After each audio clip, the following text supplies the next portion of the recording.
Les conditions, encore une fois, étaient assez rudes. Et donc, à un moment où donc le typhon était de passage, où il y avait des pluies diluviennes, il y a eu pas mal de retard accumulé dans le tri des déchets. On a accompagné le prêtre qui lui-même, en fait, du haut de ses 84 ans, a été au tri des déchets, a apporté des bacs lourds de carton mouillé, donc qui pèsent plus lourd, et voilà, sans rechigner, sans se plaindre de la météo, sans dire quoi que ce soit. Une mission qui est porteuse d'espérance aussi, me rappeler que chaque jour le Seigneur est présent à nos côtés, on n'est pas tout seul, on n'est pas abandonné, même dans les moments les plus durs de notre vie. Donc tous les jeunes qui nous regardent, vraiment foncez.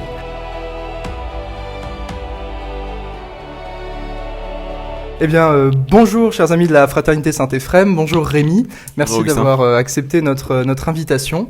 Alors, tu es parti 8 mois avec les MEP à Taïwan, et tu es là aujourd'hui pour nous parler un petit peu de cette expérience. Voilà, je suis parti effectivement 8 mois d'avril à décembre 2025 avec les missions étrangères de Paris. Donc à Taïwan, plus précisément à Uli, une petite ville de 20 000 habitants au sud-est de Taïwan. Voilà, ça a été une expérience très forte, donc je suis ravi, merci de me proposer cette interview, je suis ravi d'être là pour faire un retour d'expérience sur ce que j'ai vécu. Eh ben avec plaisir, c'est une grande joie pour nous aussi. Alors peut-être pour commencer, est-ce que tu veux nous parler un petit peu de la situation religieuse à Taïwan ? Eh ben, tout d'abord, c'est la religion majoritaire là-bas, c'est le bouddhisme, qui est présent à donc un tiers de la population est bouddhiste à Taïwan.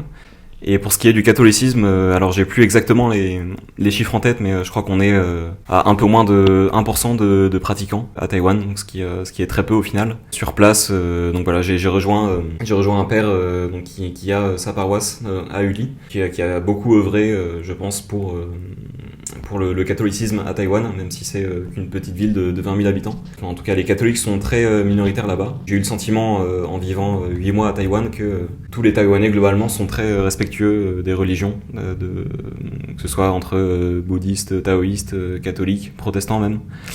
Tout le monde respecte, il n'y a pas d'animosité ou de confrontation entre les religions là-bas. Très bien. Et alors, tu es parti avec les missions étrangères parisiennes. Alors, c'est une organisation qui est basée à Paris, rue du Bac, je crois. Alors, est-ce que tu veux nous présenter un petit peu les missions étrangères parisiennes ? Bien sûr. Alors, les missions étrangères de Paris sont une société catholique missionnaire fondée il y a plus de 360 ans maintenant. Elles envoient des prêtres donc originaires de France dans des pays d'Asie. C'est des pays de l'Asie du Sud-Est et de l'océan Indien. Donc dans l'océan Indien, on va retrouver en fait deux pays qui sont Madagascar et l'île Maurice. Ils sont présents au total dans 19 pays, en comptant c'est Madagascar, l'île Maurice et tous les pays d'Asie du Sud-Est. Donc ça peut être le Japon, la Chine, Taïwan, l'Indonésie, la Malaisie, la Thaïlande, le Vietnam, le Cambodge, etc. Donc ils sont beaucoup implantés dans cette région d'Asie. Et il y a en dehors de ça donc le service volontariat des missions étrangères de Paris qui envoie des jeunes depuis maintenant pas mal d'années, c'est depuis 2002, et on compte environ 130 jeunes envoyés par an qui vont au service, qui vont rejoindre ces prêtres envoyés à vie pour les aider sur le terrain. Et donc les missions sont variées, il y a principalement 4 volets disponibles pour les missions. Donc ça peut être de la gestion de projet. Par exemple, je sais qu'il y en a beaucoup qui vont à Madagascar pour faire de la gestion de chantier sur place, pour construire des écoles ou des bâtiments divers et variés. Ça peut être le soin, donc toutes les personnes qualifiées en kinésithérapie, en infirmerie, qui mettent leurs compétences au service des plus pauvres, des plus démunis, auprès de celles qui en ont le plus besoin. Ensuite, on a l'animation et de l'enseignement. Donc l'enseignement, ça va être tout simplement donner des cours de français ou d'anglais à des étudiants ou des collégiens, des lycéens ou des enfants abandonnés. Et donc il y a ces 4 grands volets-là disponibles en termes de missions proposées par les MEP. Voilà, moi je suis parti avec cet organisme-là, et ça a été une belle expérience. Alors j'imagine que les jours un petit peu avant le départ ont dû être assez intenses, puis même évidemment les premiers jours là-bas, l'arrivée avec et la découverte du pays. Alors est-ce que tu peux nous raconter un petit peu comment ça s'est passé ? Oui, bien sûr. Donc avant de partir en mission, on a une semaine de formation qui est obligatoire au MEP. Il y a 4 sessions dans l'année, donc une en octobre, une en janvier, une en avril et une en juin. Et donc moi j'avais fait celle de janvier l'année dernière. Et au début ils voulaient pas m'envoyer tout de suite en mission parce que il y avait déjà pas mal de volontaires présents sur place. Et je pense que les MEP voulaient éviter qu'on soit trop nombreux trop longtemps sur cette mission. Et moi je voulais initialement partir peut-être fin février, début mars. J'ai fini la semaine de formation début février. Et les MEP m'ont dit on aimerait plutôt que tu partes début avril. Donc bon, j'ai pris mon mal en patience, mais ça a été beaucoup d'excitation avant le départ. Je m'en rappelle. J'étais très heureux à l'idée de pouvoir partir, faire vivre cette expérience loin de France, tout simplement. Enfin, j'avais le temps de préparer les formalités, de bien préparer mon départ. J'y mettais tout mon cœur à l'ouvrage de préparer les démarches pour demander mon visa, quelles affaires prendre, etc. Donc ouais, beaucoup d'excitation dans le départ. J'étais pas si inquiet que ça. Enfin, je leur faisais toute confiance en fait au MEP, parce que j'ai oublié de le mentionner juste avant, mais en fait on ne choisit pas notre pays de mission quand on choisit de partir avec les MEP. On passe quelques entretiens de personnalité, ils essayent de cerner la personne le plus possible. Et en fonction des compétences, du profil du futur volontaire, voilà, on nous affilie un pays de mission et un ordre de mission. Et donc je leur ai fait confiance à 100% et voilà, donc ça a été peut-être des journées un peu plus longues, ce qui s'est bien passé 2 mois entre la fin de la formation et mon départ. Mais voilà, encore une fois, j'étais quand même très très content, très excité de pouvoir à l'idée de partir et de vivre cette aventure. Oui, et donc alors là-bas, les premiers jours, ça se passe comment? Tu arrives et puis tu découvres un petit peu le choc culturel avec Taïwan? C'est ça, ouais. C'est une culture très très différente de la France. C'est une culture asiatique. Mais quand je suis arrivé sur place, en fait, il y avait déjà 3 volontaires MEP français.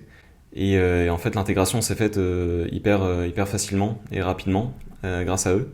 Ils m'ont tout de suite montré comment se repérer dans la petite ville du Ly. Ils m'ont très vite formé sur les différentes tâches de la mission.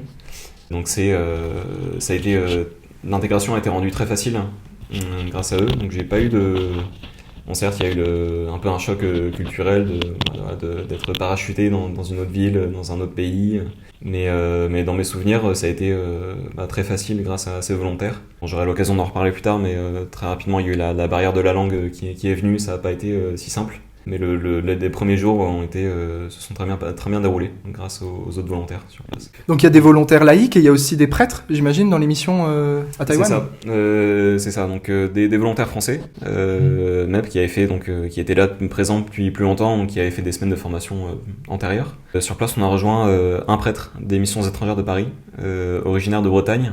Le père Yves Moal. Voilà, quand je suis arrivé, on était donc au total, c'est ça, 5 francophones, le prêtre, les 3 autres volontaires, et moi du coup fraîchement arrivé à Taïwan.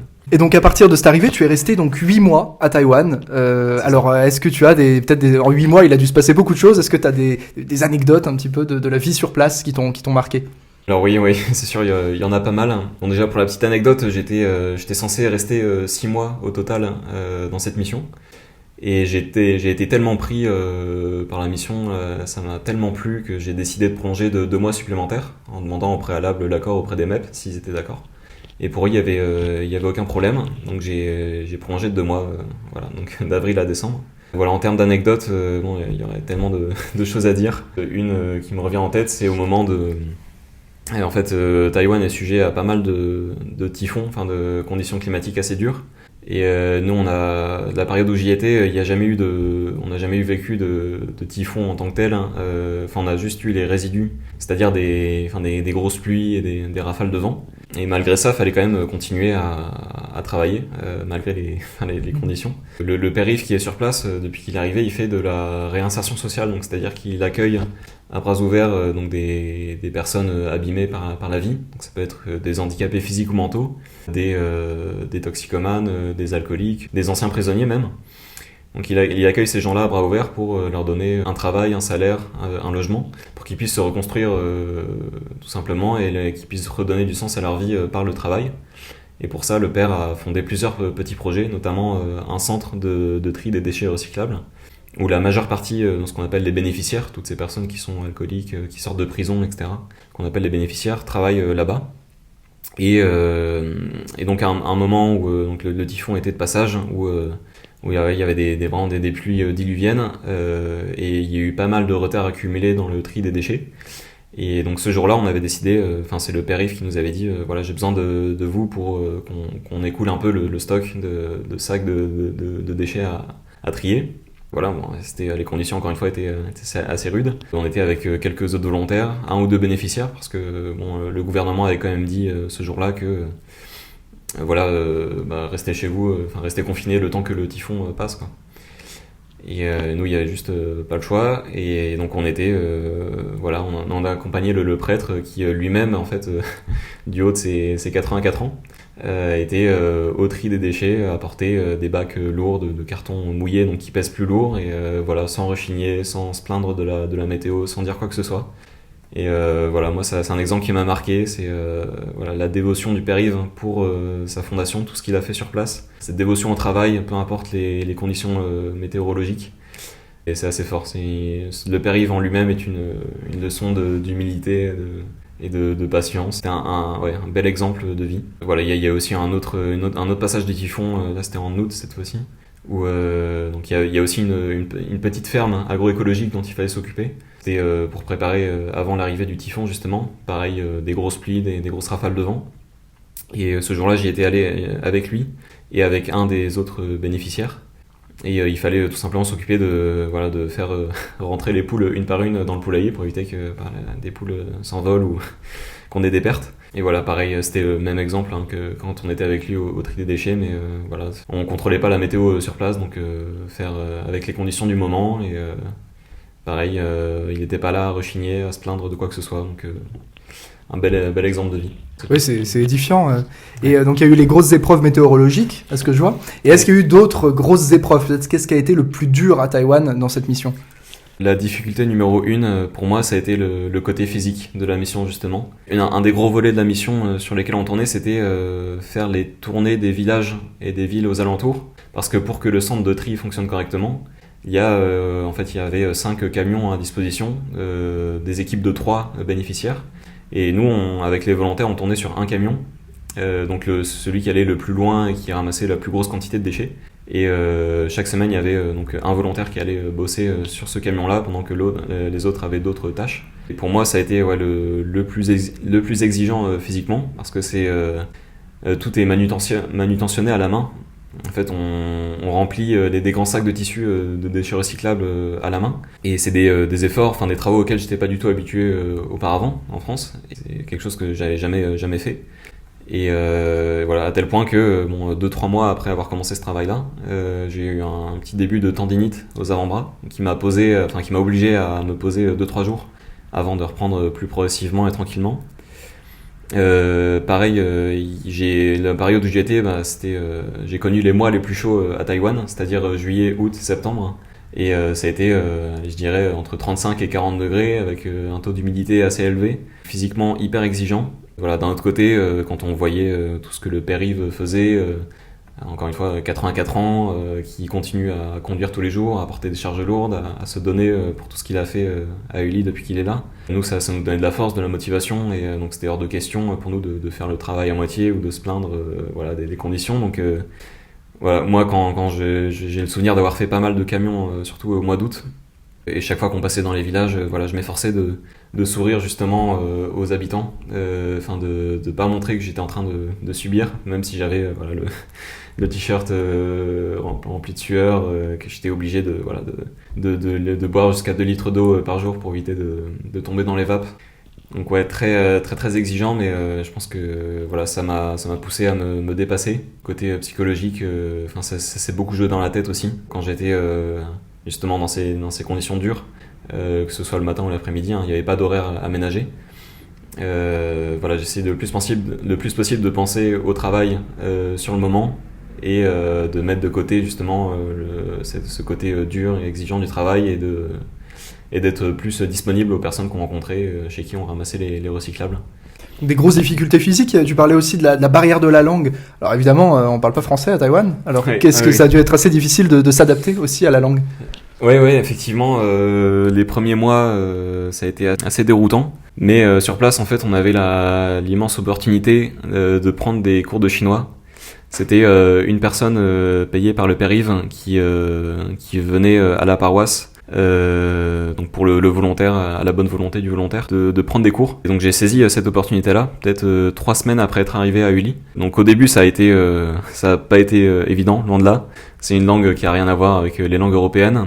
une langue très subtile avec 5 tons différents.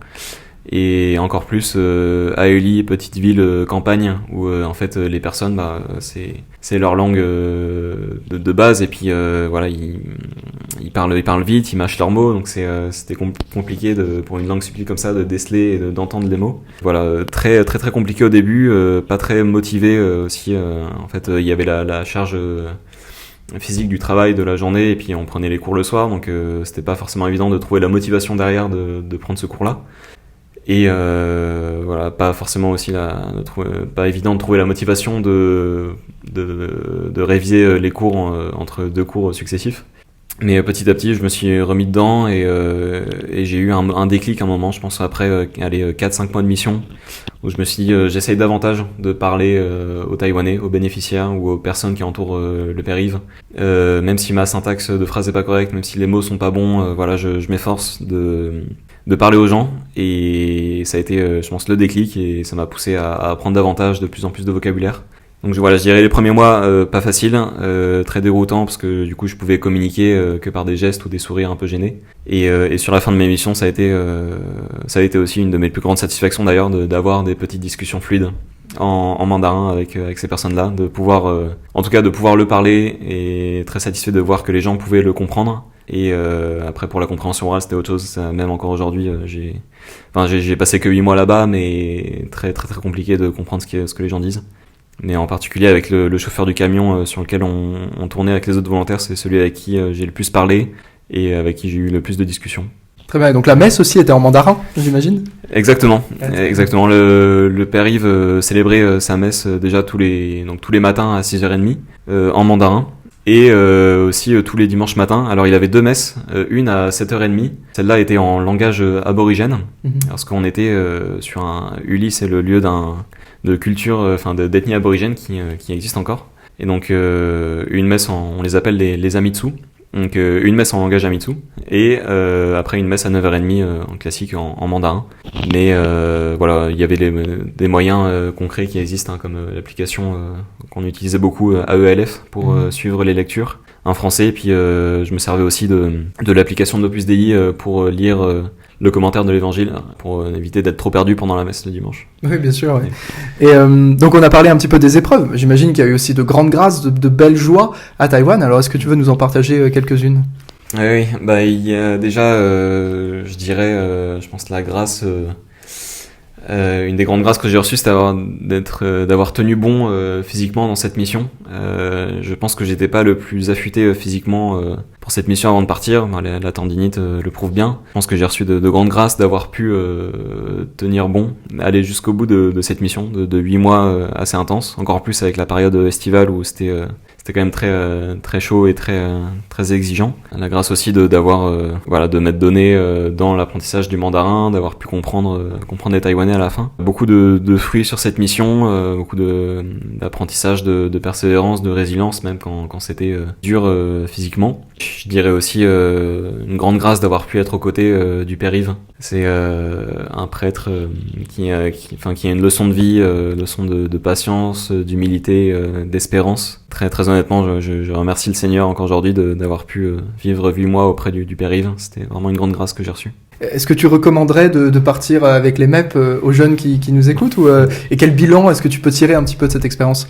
Alors oui, bien sûr, je recommande à tous les jeunes qui en ont l'opportunité, même si ce n'est que pour quelques mois de mission, parce que les MEP, au minimum, vous pouvez faire 3 mois de mission jusqu'à 2 ans, voire plus, si affinité avec le pays.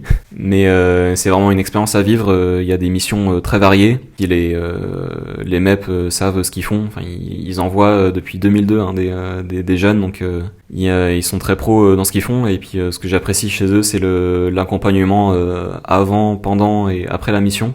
Voilà, on est très bien formés. La semaine de formation est très complète. On a beaucoup de topos sur les cultures asiatiques, comment se préparer au choc culturel, des relations éventuelles avec d'autres volontaires. Donc je trouve ça très très professionnel, et c'est une très belle organisation de volontariat. Donc tous les jeunes qui nous regardent, vraiment foncez. Pour tirer le bilan de cette mission, comme je l'ai dit juste avant, c'est beaucoup de fruits de résilience, de persévérance. Je compte me servir de cette mission de base comme à chaque fois qu'une difficulté surviendra ou dans n'importe lequel de mes projets, je pourrais me rappeler que sur place j'ai été soumis à de dures conditions physiquement et que malgré ça je suis allé au bout. Je pense que aussi en termes de bilan, le fait d'avoir été aux côtés du père Yves, ça a fait que renforcer ma foi aussi, me rappeler que chaque jour le Seigneur est présent à nos côtés, on n'est pas tout seul, on n'est pas abandonné, même dans les moments les plus durs de notre vie. Une mission qui est porteuse d'espérance aussi, parce que ce que fait le père Yves en ce moment, pour tous les bénéficiaires qui l'accueillent, c'est une solution à l'instant T. Mais pour la plupart, il y en a pas beaucoup qui derrière arrivent à trouver un travail plus gratifiant avec un meilleur salaire peut-être. Ce que fait le père Yves, c'est une goutte d'eau dans l'océan. Mais je crois que c'est Mère Teresa qui disait si cette goutte d'eau manquait à l'océan, tout simplement elle serait pas là. Les œuvres du père Yves s'inscrivent un peu dans l'éternité. Ce qui fait à l'instant T, on voit pas forcément les fruits au quotidien. Peut-être que les bénéficiaires s'en sortiront pas, mais que plus tard, tout ce qu'a semé le père Yves à Uli, à Taïwan, porteront du fruit plus tard. J'en suis certain. Le retour a pas été évident après une telle expérience, mais petit à petit, je me reconstruis et je me réhabitue à la vie au quotidien en France. Et est-ce qu'il y a des figures de saints, peut-être pour conclure, des figures de saints qui t'ont accompagné tout au long de cette mission, alors avant de partir, et puis peut-être là-bas aussi, dans la prière, qui t'ont aidé et accompagné? Alors j'ai le souvenir peu de jours avant d'être parti pour Taïwan en France, donc à l'église Saint-Paul de Marc-en-Barœul, là où de temps en temps j'y allais avec mes parents pour la messe en semaine. Donc le prêtre là-bas, qui est d'origine libanaise, a pu me faire une petite bénédiction et m'a confié auprès de Saint Charbel. Voilà, pour tous les amis libanais qui nous regardent. C'est un saint qui m'a accompagné tout au long de la mission. Bon, sur place, logiquement, mon saint patron, Saint Rémy, que je priais souvent au quotidien. Voilà, c'est ces deux saints qui m'ont accompagné tout au long de ma mission. Très bien, Rémi, merci beaucoup pour ton témoignage. Merci à toi, Augustin, merci beaucoup.